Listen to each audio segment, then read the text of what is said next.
Ini adalah smartphone 5G termurah sampai saat video ini dibuat. Dan apakah smartphone ini worth it buat dibeli sekarang?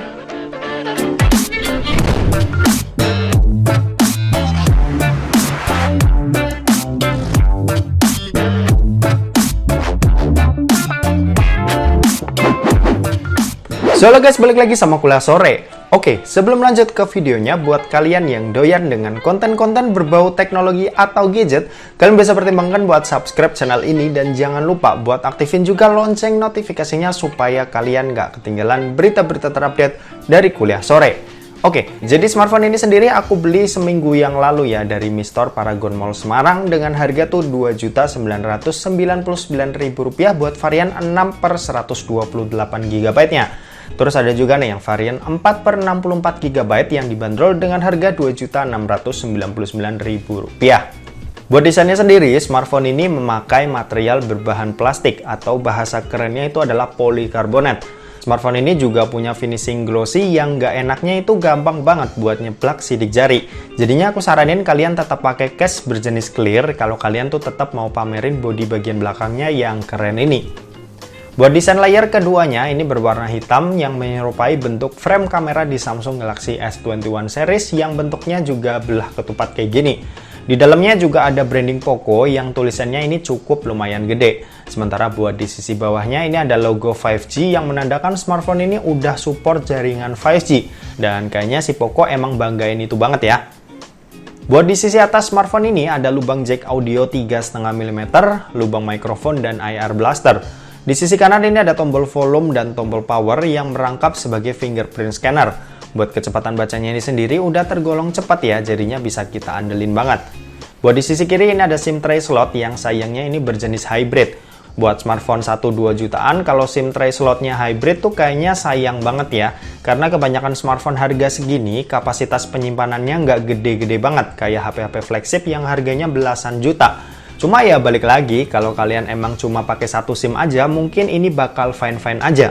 Terus kalau buat di sisi bawahnya, ini ada lubang mikrofon, lubang USB-C, dan grill speaker bawah yang sayangnya lagi-lagi tuh harus disunat dari versi non-pro-nya, dimana ini cuma pakai sistem mono speaker. Untuk urusan layar, Poco M3 Pro ini dibekali dengan layar berpanel IPS LCD dengan resolusi Full HD Plus dan luas layar sebesar 6,5 inci. Buat dipakai nonton, kualitas layarnya ini udah cukup oke. Meski di kelas harga segini, saudaranya sendiri si Redmi Note 10 dan Redmi Note 10S itu udah pakai layar berpanel Super AMOLED. Cuma secara keseluruhan, buat dipakai menikmati konten berbasis visual ini udah cukup banget. Apalagi refresh rate 90Hz yang di bawah smartphone ini membuatnya untuk dipakai scrolling-scrolling media sosial ini bisa manjain mata kita. Kalau buat performanya, Poco M3 Pro 5G ini dibekali dengan chipset MediaTek Dimensity 700 yang udah include modem 5G di dalamnya. Terus punya GPU Mali G57 MC2 serta udah pakai sistem operasi Android 11 dengan basis MIUI 12 for Poco. Buat dipakai kebutuhan harian kayak chattingan, main IG, nonton YouTube, atau baca-baca berita, smartphone ini udah bisa banget dengan sangat-sangat lancar buat kegiatan ringan kayak gitu. Terus kalau buat dipakai kerjaan yang lebih berat lagi, misal kayak main game, smartphone ini juga udah mumpuni banget nih. Chipset ini sendiri pernah kita adu ya dengan Helio G95 dan Snapdragon 732G. Ternyata secara mengejutkan, chipset ini mampu mengimbangi, bahkan beberapa tes ada yang melebihi. Buat dipakai main game Mobile Legends, ini bisa kita sikat dengan settingan ultra dengan high frame rate mode on. Terus game PUBG Mobile ini bisa kita pakai juga di settingan smooth ultranya, dan kalau main game Genshin Impact ini juga masih lumayan enak di settingan lowestnya. Overall chipset ini di harga 2 jutaan udah jadi salah satu yang paling oke lah dan layak buat kalian pertimbangkan kalau kalian cari smartphone performa tinggi di kelas harganya. Kalau buat baterainya sendiri ini juga udah disunat nih sama Xiaomi. Dengan mereka tuh memberikan baterai berkapasitas 5000 mAh yang dimana versi non-pro-nya itu 6000 mAh. Cuma 5000 mAh-nya di sini udah oke banget buat dipakai sehari-hari.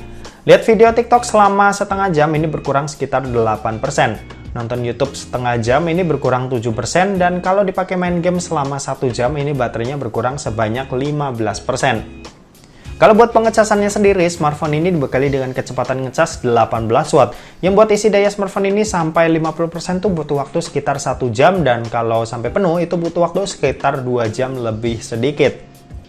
Oh iya, smartphone ini juga udah ada fitur NFC ya, jadinya buat cek saldo kartu elektronik kalian di smartphone ini tuh udah bisa banget pastinya.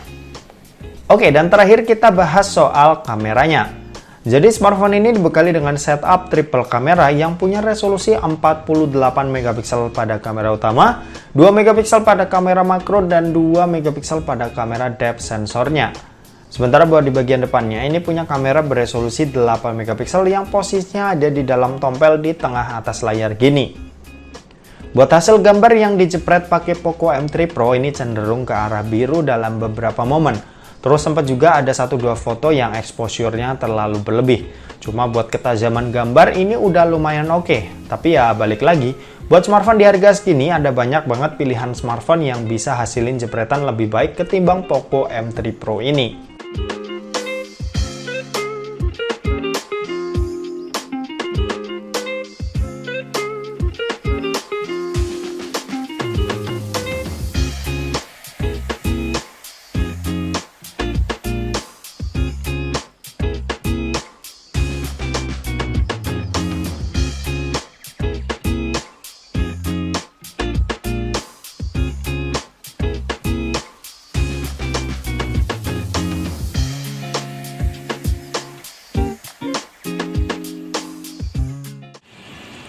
Oke, ini perekaman video kamera belakang dari Poco M3 Pro 5G ya. Ini direkam pakai resolusi Full HD 30 fps. Oke. Gimana menurut kalian buat kualitas perekaman video kamera belakangnya?